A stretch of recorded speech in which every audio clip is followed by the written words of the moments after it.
On March the 16th, we were detained by an armed group while walking between Panama and Colombia in the Darien Gap. We were never told who was holding us nor why. They held us against our will until the 10th of December, when they told us we could go free. We were in the jungle and had to walk for 8 days until we came across a park ranger station near Tata in Colombia, close to the Panamanian border. We were then able to get in touch with the British Embassy by radio and phone late on Monday the 18th of December and spoke to the consul. On other matters than orchids during their long period of captivity. I say we do not know where who held them. We obviously have our suspicions, but we do not know. And it is not,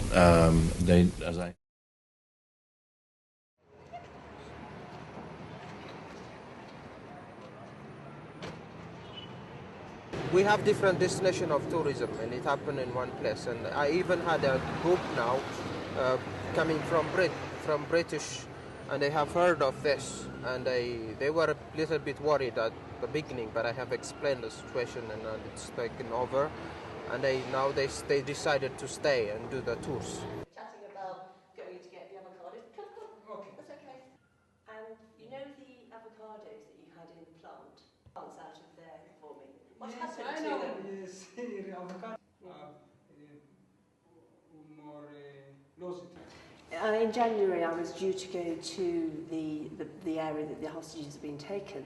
However, for a reason not to do with security, I couldn't go. But this won't stop me in the future. However, I have to be taking into account what's being told by our government. And I wouldn't dream of going when they told me not to. But I don't see in the future that I shouldn't be able to go there.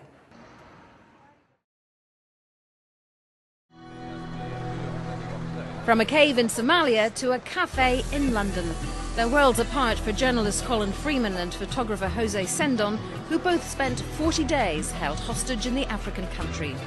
Having spent quite a lot of time in Iraq, where kidnapping was a major problem there, believe it or not, it wasn't quite as frightening as you might have thought, because you just sort of you know, your mind has rehearsed that scenario 100 times, probably 1,000 times, whenever you've been away in anywhere where kidnapping is a risk. The first thing I thought was about my family, you know. I thought now when they find out, they are going to be really worried. In the border, 60 miles from Victoria, in the Seychelles. Yes, and what happened? Things boats came alongside.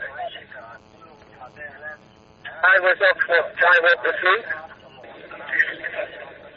and men with guns came aboard. Then we were forced to sail 6 days, sail and motor towards Somalia. Have your hostage takers demanded any ransom? Not officially. They kept asking for money and took everything of value on the boat. They haven't asked formally for money, but that's what they want, we know. Yemen have said that our men have abducted a British national working with an oil company in the capital Sana'a. The officials say the British man was about to get into his car after leaving supermarket when 4 gunmen seized and beat him, forcing him into their vehicle before speeding away. The officials spoke on condition of anonymity due to regulations which also prevent them from releasing the Britain's name. Abductions are quite frequent in the impoverished nation, where armed tribesmen and Al-Qaeda-linked militants take hostages for easy cash through ransoms. Kidnappers have not made any contact. The victims, a doctor, his wife and 2 other missionaries, they have been in the region for the past 3 years, preaching and providing free medical services. Niger Delta is notorious for kidnappings and hostage-taking. Oil workers and high-profile individuals have been targeted by armed militants. They often demand huge sums of money in exchange for the freedom of their victims. Earlier on, an Italian priest was also kidnapped in Benin City, not too far away from Delta State. He has since been released, but it's unclear if a ransom was paid to secure his release. Kelechi Emekalam, CGT and Abuja, Nigeria. The story of a kidnapped model that caught the world's attention. Are you scared of me? I was, but I can see that you're not the same as the others. I would do anything to help you. Do you feel like you're the person on trial here? If I was not a model, do you think people would have the same opinions of me? I don't think so, no.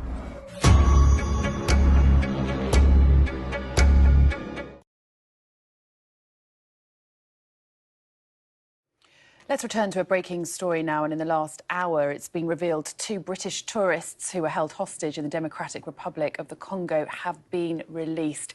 Sky's Olivia Kinsley joins me now. Brilliant news, Olivia. What more do we know?